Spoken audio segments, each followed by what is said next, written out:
നമുക്കിന്ന് പൈസേനെ പറ്റി സംസാരിച്ചാലോ? Interesting right? ഞാൻ ഇതിൻ്റെ മുമ്പ് ഒരു പ്രാവശ്യം പൈസ ഉണ്ടാക്കുന്നതല്ല ചിലവാക്കുന്നതാണ് പഠിക്കേണ്ടതെന്ന് പറഞ്ഞിട്ടൊരു വീഡിയോ ചെയ്തപ്പോൾ കുറേ ആൾക്കാർ ചോദിച്ചിട്ടുണ്ടായിരുന്നു, അതെങ്ങനെ ശരിയാവുക, പൈസ ഉണ്ടാക്കിയാലല്ലേ ചിലവാക്കാൻ പറ്റുമെന്നൊക്കെ. അതങ്ങനെയല്ല, ഞാൻ പറഞ്ഞുതരാം. പൈസ ഉണ്ടാക്കാൻ ഒരു 10 വഴികളുണ്ടെങ്കിൽ ആ പൈസ ചിലവാക്കാനായിട്ട് ഒരു 100 വഴികളുണ്ടാവും. അതുപോലെ തന്നെ തെരുവിൽ ഭിക്ഷ യാചിക്കുന്ന യാചകൻ്റെ കയ്യിലും കൂലിപ്പണിക്കാരൻ്റെ കയ്യിലും 9 to 5 ജോബ് ചെയ്യുന്ന ആളുടെ കയ്യിലും ഫ്രീലാൻസറുടെ കയ്യിലും ബിസിനസ്മാൻ്റെ കയ്യിലുള്ള പൈസേൻ്റെ വാല്യൂ സെയിം ആണ്. അല്ലാതെ ഒരു ബിസിനസ്സുകാരൻ്റെ കയ്യിൽ 100 റുപ്യ ഉണ്ടെങ്കിൽ അതിന് 1000 റുപ്യേൻ്റെ വാല്യൂ ഒന്നുമില്ല. നമ്മളിപ്പോൾ ഒരു ചായക്കടയിൽ പോയി കഴിഞ്ഞാൽ അപ്പോൾ അവിടെ എത്തിക്കഴിയുമ്പോൾ നമ്മൾ ആദ്യമായിട്ട് ചിന്തിക്കുന്ന കാര്യം എന്താ? ഈ ചായക്കടക്കാരൻ ഒരു ദിവസം എത്ര രൂപ ഉണ്ടാക്കും, അപ്പോൾ ഒരു മാസം എത്ര രൂപ ഉണ്ടാക്കും, ആ ഒരു മാസം വെച്ച് നോക്കിക്കഴിഞ്ഞാൽ ഒരു കൊല്ലം എത്ര ലക്ഷം ഉണ്ടാകും. അപ്പോൾ അങ്ങനെ ഇയാൾ ഒരു 10 കൊല്ലമായിട്ട് അല്ലെങ്കിൽ ഒരു 20 കൊല്ലമായിട്ട് ആ ചായക്കട നടത്തുന്നുണ്ടെങ്കിൽ അയാൾ എത്ര ലക്ഷങ്ങൾ ഉണ്ടാക്കിയിട്ടുണ്ടാവും എന്നല്ലേ നമ്മൾ ചിന്തിക്കുക. പക്ഷേ എന്തുകൊണ്ടാണ് അയാൾ ഇപ്പോഴും ആ ചായക്കടയിൽ മാത്രം നിൽക്കുന്നത്? ഇപ്പോൾ ഒരാളുടെ കയ്യിൽ 10,000 രൂപ വരുന്നുണ്ടെന്ന് വിചാരിക്കുക. അയാൾക്ക് ആ 10,000 ചിലവാക്കാനുള്ള ആവശ്യങ്ങളുണ്ടാവും. എന്നാൽ അതേ ആൾക്ക് തന്നെ അടുത്ത ദിവസം 20,000 രൂപ വരുമാനം ഉണ്ടായി കഴിഞ്ഞാൽ പിറ്റേ ദിവസം തന്നെ ഈ 20,000 ചിലവാക്കാനുള്ള ആവശ്യങ്ങളും ഉണ്ടാവും.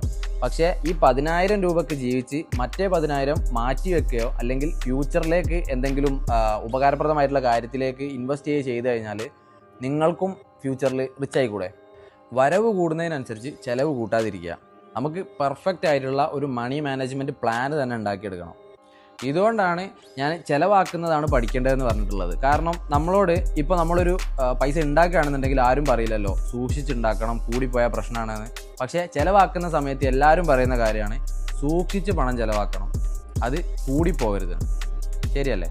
എനിക്കൊരു കാര്യം പറയാനുള്ളത് എന്താണെന്ന് വെച്ച് കഴിഞ്ഞാൽ പൈസ ഉള്ളവന് മാത്രമേ സമൂഹത്തിൽ വില ഉണ്ടാവുള്ളൂ. ഞാനൊരു എക്സാമ്പിൾ പറഞ്ഞുതരാം. ഇപ്പോൾ ഒരു പണക്കാരൻ അയാൾക്ക് കല്യാണം കഴിക്കണമെന്ന് ആഗ്രഹിക്കുന്നുണ്ട്. ആ സമയത്ത് ഇയാൾ സ്വന്തം അടുത്ത ഫാമിലി അല്ലെങ്കിൽ പാരൻസിനെ, അവളുടെ പാരൻസിനെ മാത്രം കൂട്ടിയിട്ട് ചെറിയൊരു ഫംഗ്ഷൻ ആക്കിയിട്ട് ഒരു ചടങ്ങിൻ്റെ പേരിൽ മാത്രം കല്യാണം നടത്തുക. അത്രയും സിമ്പിളായിട്ട്. അപ്പോൾ ആളുകൾ പറയും ഭയങ്കര സിംപ്ലിസിറ്റിയാണ്, ഫ്യൂച്ചറിലേക്ക് നല്ല പ്ലാൻ ഉണ്ട്, അല്ലാതെ പാഴ്ചെലവുകളൊക്കെ ഒഴിവാക്കിയിട്ട് ഇയാളെ കണ്ടുപഠിക്കണമെന്ന്. പക്ഷേ കുറച്ച് ആൾക്കാർ പറയും ഇയാൾ പിശുക്കനാണെന്നുള്ളത്, അവർ നമ്മൾ നോക്കണ്ട.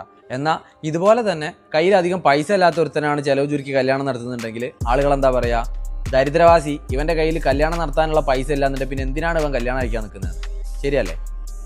കയ്യിൽ പൈസ ഉള്ളവനും ഇല്ലാത്തവനും ഒരേ കാര്യം ചെയ്തു കഴിഞ്ഞാലും സമൂഹം 2 രീതിയിലാണ് വിലയിരുത്തുക. അതുകൊണ്ട് നമ്മുടെ കയ്യിലേക്കൊക്കെ പൈസ വരാനും അതേപോലെ തന്നെ പോകാനും ഭയങ്കര എളുപ്പമാണ്. അത് കയ്യിൽ ഹോൾഡ് ചെയ്യാൻ ഭയങ്കര പാടാണ്. അതുകൊണ്ടാണ് പറഞ്ഞത് പൈസ ചിലവാക്കുമ്പോൾ സൂക്ഷിച്ച് ചിലവാക്കണം, ചിലവാക്കാൻ വേണ്ടിയിട്ട് പഠിക്കണം.